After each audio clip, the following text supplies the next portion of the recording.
Inspired by true historical events, Netflix's Dutch series, Dirty Lines, follows two brothers, Frank and Ramon Stigter, whose story is narrated by an undergraduate psychology student, Marley Salomon. Frank and Ramon established the first adult phone line service, or fairy tales for adults, as Ramon calls it, and turned it into a profitable business known as Teledutch. The series, set in Amsterdam during the final years of the Cold War, tries to delve into history, but majorly focuses on the personal and professional relationships of the prominent characters whose lives are suddenly altered by the overnight success of their business. Created by Peter Bart Korthus, Dirty Lines Season 1 in 6 episodes narratively plots the conflicts Frank, Ramon, and Marley face in establishing Teledutch as a profitable business, and thus facing the repercussions of the success that is threatened by some extremely reckless decisions. Will they be able to keep Teledutch afloat while protecting their personal relationships and family? Let's find out. The screen opens with Frank Stigter sitting in his new Ferrari Testarossa that he bought after his company, Teledutch, turned into a multi-million company. Frank founded Teledutch with his brother Ramon, which became the first adult phone line service in the Netherlands, where the callers would listen to recorded intimate voices for their entertainment. As the narrator, Marley Salomon, moves the story forward, she introduces an unrevealed conflict in Frank's life, because of which he drives his Ferrari into the water after an emotional outburst, and thus to understand his plight, Marley starts the story from the beginning of the affairs, or from her entry into the Teledutch empire. In 1986-87, Marley Salomon, a prude psychology student, lived a really preserved life with her parents in the suburbs of Amsterdam. She only has two friends, including her best friend, Jana, and a classmate named Rachel. Marley has been struggling to move out of her parents' house, but due to her conservative parents and lack of a job, she has failed to move out. Jana suggests Marley record a tape for the Teledutch to earn extra bucks, but Marley terribly fails her recording test. However, at the same moment, a television reporter interviewing Frank Stigter on his newfound success records Marley in one of the recording rooms, and the footage finds its way on national television, which is seen by almost everyone, including Marley's parents, who ask her to leave the house after her disgraceful act, in their eyes. As Marley struggles to find a job to pay her rent and deposit, Frank and Ramon face a new crisis in the business after PTT cuts off all their lines due to an overload that happens soon after the broadcast of his interview. On the same night, a submarine caught fire in the port of Rotterdam that turned into a violent inferno because the emergency numbers couldn't be reached due to the traffic overload. As a result, PTT took down all Teledutch phone lines immediately. After the cutoff, neither Frank, Ramon, nor their investing partner, Johnny Santini, tries to contact PTT. Their ignorance leads to confusion that is later resolved by the PTT commercial management team, who conveys to them that they take sole responsibility for the overload and want to expand Teledutch capacity from 30 phone lines to 300. From there, Frank and Ramon have the whole city to conquer, and soon Marley joins their team to finally become an integral part of the Teledutch empire. The business booms and brings in new challenges and cutthroat competition, while Frank, Ramon, and Marley struggle with their personal lives. Frank is married to a woman named Anouk, and the couple struggle to conceive a baby, but Frank is always emotionally unavailable and enjoys his impulsive bachelor life more than being a family man, which further creates tension in his married life. On the other hand, Ramon, who is intimately attracted to men, hides his orientation from his wife, Natasja, and lives a sheltered life behind closed doors, while living an unhappy family life with two kids. He struggles with his identity throughout the series and fails to convey his true feelings to Natasja, while Natasja, who was Frank's first love, still has feelings for him. That leads to a complex affair between them till the end of Dirty Lines Season 1. Meanwhile, Marley finds it impossible to find a decent man in her life and starts a secret affair with her new professor, Leon Dulf, who is married and has twin kids. Marley cannot figure out what she wants in her life, and thus her personal and professional confusion clouds her judgment throughout the series, which brings in a few twists and turns that evidently become repetitive after a point of time. However, what's interesting in all these affairs is the innovations they bring to Teledutch to make it a big success. What was the Chatterbox? How did it make Teledutch a huge success? Teledutch made 50 cents per minute on phone calls and had been running around 300 lines 24 hours a day, 7 days a week. The callers would hear a recorded experience that was previously written by Johnny Santini, but later, Marley brought her own psychological expertise to these stories that were cherished both by the owners and the callers. However, due to the booming success of the business, competitors entered into the trade to harness the profits, after which Teledutch's revenue dropped by some 30% in the past few months. The cutthroat competition demanded new innovations and themes, and thus the team started a personalized real-time phone line service for the callers. But one person handling one caller became a tedious job, and therefore they introduced the Chatterbox.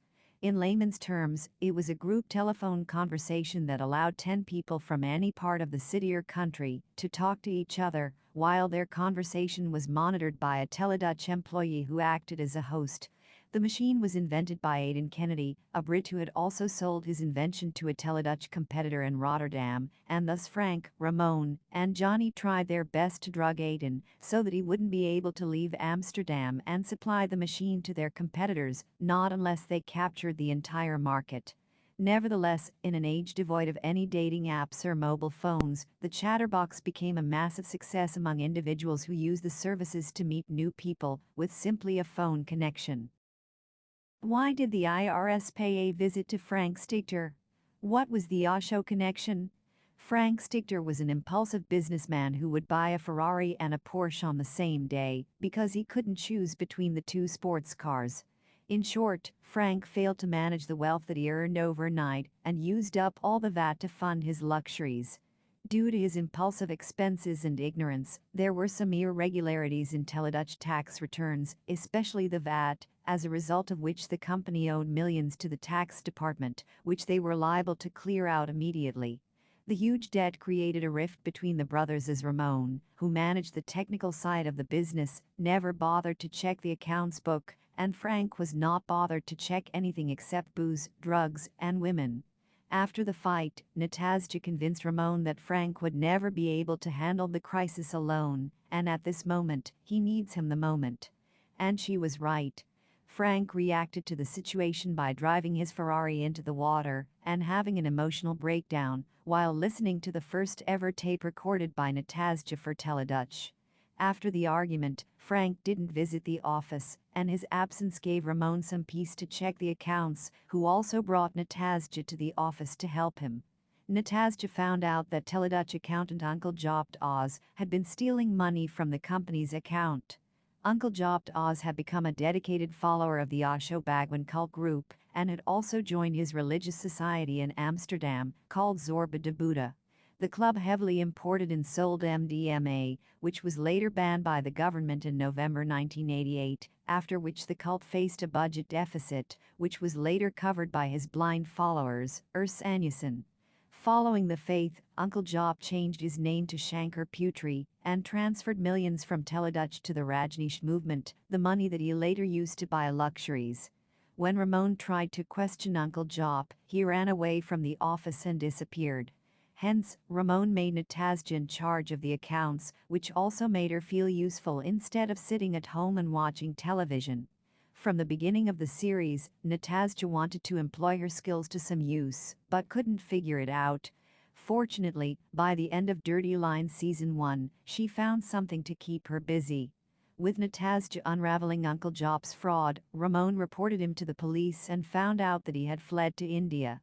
Natasja also negotiated with the IRS, and Ramon believed that in a year, they would be able to pay off all the debt after a bit of relief from the tax department. Hence, Natasja and Ramon not only saved Teledutch, but were also looking forward to making it profitable again, while Frank decided to expand the business overseas to other European countries. Was Natasja pregnant with Frank's child? Did Marley sleep with Frank? The season took some sharp twists and turns during the final moments of the last episode, i.e., episode 6. Ramon was in love with a man named Alexander, an interior designer who co-owned the Roxy Disco Club with a DJ named Miss Cha, who dated Jana, for a while. After spending a night with Alexander, Ramon felt the spark that he had been missing from a long time and thus decided to reveal his true orientation to Natasja. However, before he could express his feelings for Alexander, Natasja revealed to Ramon that she was pregnant with their third child.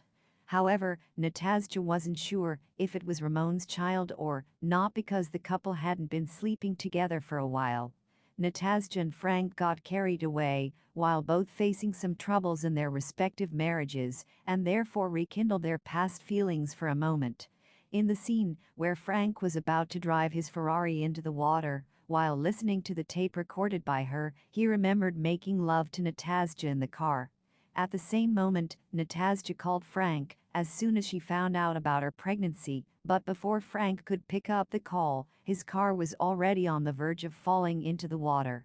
It could be surmised that Natasja wanted to tell Frank about her pregnancy, and, probably after that, the two would have sparked their relationship again, but it was all bad timing that stopped the two lovers from coming together again. Meanwhile, Marley realized that her relationship with Leon wasn't working anymore, and so she took the brave decision to break it off with him. She even left her job at Teledutch and focused on her field of psychology to make some breakthrough discoveries and create a bit of history. However, after Ramon took charge of the company, he decided to make Marley the business director of Teledutch because, indeed, she was the brain behind its success. Frank shared this news with Marley on the night of December 31st, minutes after the beginning of a new decade. At that moment, both Marley and Jana had taken XTC while enjoying the New Year's party at the Roxy Club. However, when the Dirty Lines Season 2 expectations, if Dirty Lines gets renewed for a second season, then we can expect a love triangle between Frank, Natasja, and Marley, while Ramon's struggle will remain the same, to finally come out of the closet and reveal his true identity to the world. Natasja, on the other hand, may struggle to finally reveal to Ramon her intimate encounter with Frank while he was away sleeping with Alexander. The future of Teledutch is in question, too, because as soon as the business expands into new territories, it will also bring in new challenges that the team will have to deal with. Meanwhile, Marley may go through a professional crisis as she has to choose between psychology and Teledutch. As we all know, she isn't exactly interested in making money and aspires to change the world, but greed may convince her otherwise. Only Season 2 will be able to further trace the transformation in her character and how she deals with internal and external conflicts. As the story will move forward, advancements in technology will bring new innovations, the most prominent being the internet, which will become the biggest rival to the telephone services. Will Teledutch survive in the end? Well, its doom is certain, but its downfall may be dramatic and enlightening.